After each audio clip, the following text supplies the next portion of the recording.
The second part of the question is asking us in 7a II to calculate the magnitude and direction of the reaction force at A, which is completely understandable because we've just calculated the reaction force at B, so now we want to go for the reaction force at A. And what I'm going to do is I'm just going to go back to this little whiteboard here, and I'm going to redraw the beam now knowing everything that we know. So if I redraw that beam here, we're going to have a reaction force at A,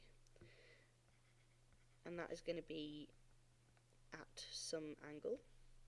We've got our uniformly distributed load, which was transferred into a point load, which is 3.36, and we've got an angled load at 65 degrees, and that is 3.5, and we also have worked out now that RB is equal to 4.2 kilonewtons. So if we calculate our vertical forces first, we know that the sum of vertical forces is equal to 0 because our beam is in equilibrium.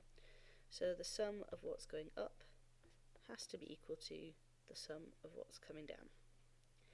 That means that the vertical component of A added to RB, which we found to be 4.2 kilonewtons, has to be equal to 3.36 and the vertical component of 3.5 kilonewton force. Now we've already worked that out for the last bit of the example, but I just want to break that down a little bit further for people who may be not happy with that. So if I've got this 3.5 kilonewton force here,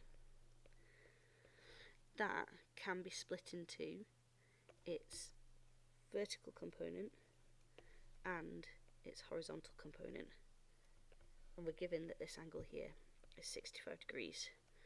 So the yellow part, the vertical component, is going to be equal to 3.5 sine of 65, and our horizontal component is going to be equal to 3.5 cos of 65. And if you're not 100% clear on how we work that out, just remember SOHCAHTOA.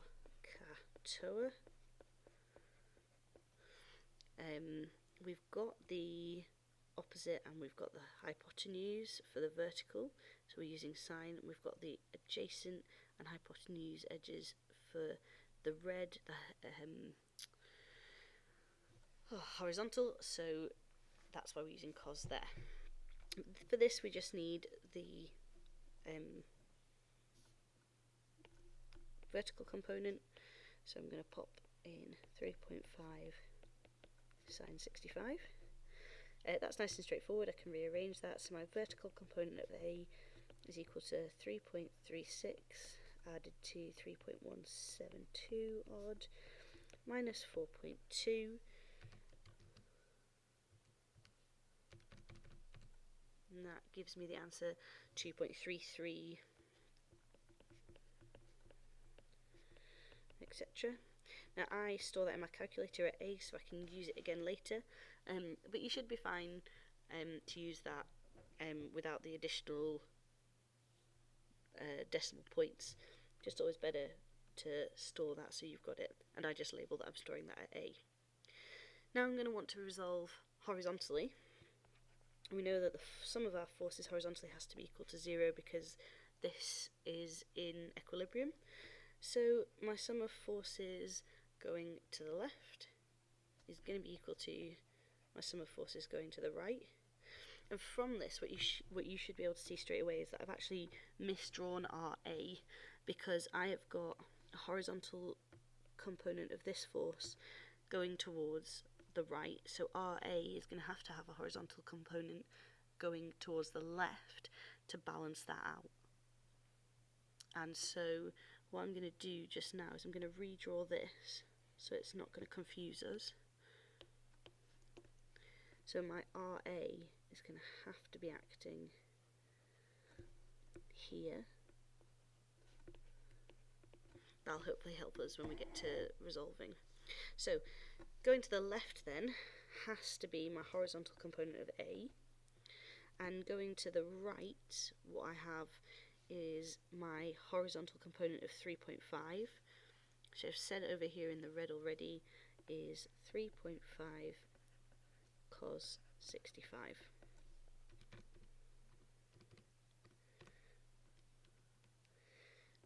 That's equal to 1.479, etc. And I'm going to store that in my calculator at B.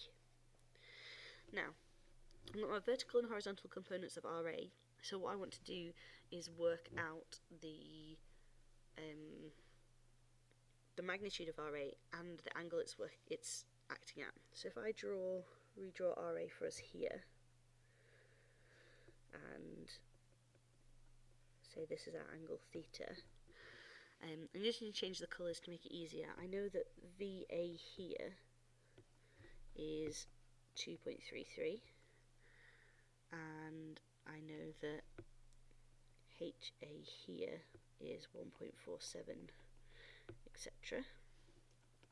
So to find the magnitude then of RA, just using the Pythagoras trick that hypotenuse squared is the sum of the other two sides squared, so this is going to be the square root then of 2.332 squared added to 1.479 squared.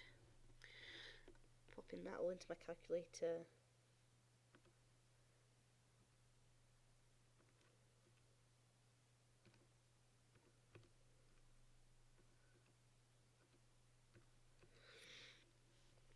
Gives me that RA is equal to 2.7616, etc. So we'll round that to two significant figures, and it can be 2.8 kilonewtons. And I'm going to want to work out the angle. Now, I could use any of the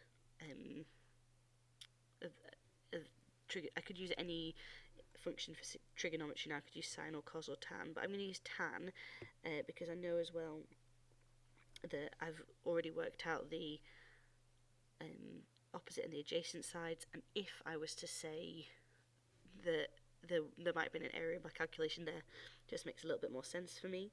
So we can write out that tan of theta is equal to our opposite side, so 2.33, divided by the adjacent side, 1.479, and then we just need to take the inverse sign of that. So theta is equal to, the inverse tan of that. The inverse tan of 2.332 divided by 1.479, etc. And if I pop that into my calculator, I will get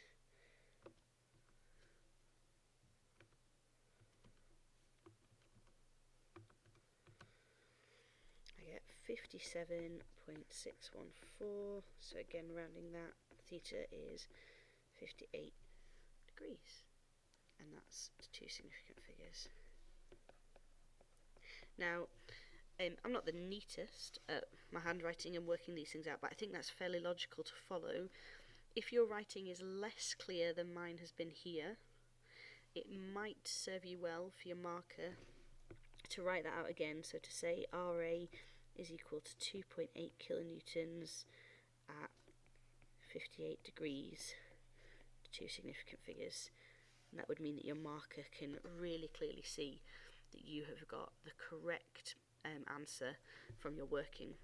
Just so you know as well, in terms of the 4 marks, you would be getting 1 mark here for your calculation of the vertical part of A, 1 mark here for the calculation of the horizontal part of A, 1 mark here for your resolving of what RA actually is, 1 mark here for theta.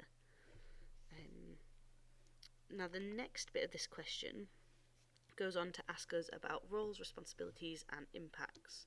So here we are shown the viewing platform again, and we're told that the Sports Academy, or our Sports Academy, is planning on installing a new viewing platform, and they want the structure to be environmentally friendly. So we're asked to describe 2 roles that an environmental engineer would undertake in the design phase of the structure. What I'm going to do here is I'm just going to talk you through some of the options rather than writing it all down. But if you think about what an environmental engineer would do, in particular here, I want you to make sure that you're focusing on describing and you're talking about the design phase. So any planning, any kind of planning is what they're going to be looking for, like a description of here. You're not going to want to talk about what an environmental engineer would do during the build phase or during an evaluation stage. So talking about manufacturing methods, making sure that any environmental impact is reduced would give you a mark. Something about choosing environmentally friendly materials, whether they're sustainable or whether they can be repurposed after the lifetime of the structure. The environmental engineer would be planning any waste management and what the procedures are going to be for during the construction stage. And they're also going to be researching whether it be possible to capture carbon from the emissions, or whether they'd be able to reduce the carbon footprint of the impact of the project, or maybe even offset it. And then as well, talking about limiting the design's impact on the environment. So whether that would be limiting how much impact this would have on wildlife near where it was built, or soil or water systems. So those kind of examples would give you 2 marks. After this then, for 7b continued, you're asked to describe a positive and a negative effect of the economic impact due to the academy building this. Now notice here, they're getting very specific. So you to describe a positive and a negative effect, and it's for the academy due to the structure being environmentally friendly. So you don't want to talk about jobs being created or things like that. It's to do with the environmentally friendliness of this structure. So positive impacts are that there would be less waste disposal cost that be during construction, and the energy costs for construction would be lowered. That it might be possible, in terms of it being environmentally friendly, for the academy to benefit from government tax saving incentives, and it would be much more attractive to stakeholders who are going to be environmentally friendly, so it would be easier to increase the revenue that way. In terms of the negative impacts, sustainable materials are still more expensive, and carbon offsetting or carbon footprint reduction can be more expensive. Energy efficiency, if we look for more energy efficient building methods, then they're more expensive, so the academy would be paying more for that. It's the same for energy efficient materials as well, they're more expensive, so the academy would be spending more money.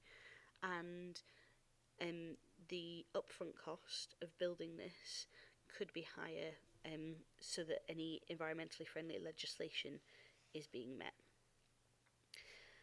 The last part of question 7 is back to roles and responsibilities again, and we've got a structural engineer now who is involved in the design phase of the structure, and again they're getting very specific about what they're wanting you to talk about with this structural engineer. So we want 2 descriptions of how they're going to apply calculations in the design phase. And so you should not be talking about anything other than the calculations a structural engineer would do. So you could talk about them calculating the reaction forces, or calculating the cross-sectional area of materials. You could talk about them calculating that according to factor of safety, stress and strain that the materials need to withstand. Basically any kind of calculation as well of the type of material, so the actual material selection because of the factor of safety. You could say that they were going to calculate the nature of the forces inside members using nodal analysis. They could work out whether that's going to be in tension or compression, and they could also work out different loads due to different weather. So in Edinburgh we've got really high winds and they've been gusting up to 60 miles an hour. A structural engineer would need to make sure that the that the structure was going to be designed safely for a wind circumstance like that, or a snow load if it was to snow. So that any kind of example described that way would give you the 2 marks for that question.